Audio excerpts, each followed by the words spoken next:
dolphin यही निस्किन्छ dolphin कहाँ पुगिसक्यो निस्किन्छ यहाँ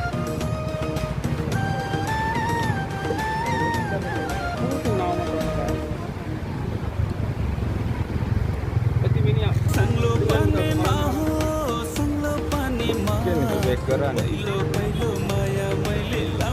बिहारी लाग्दो रहेछ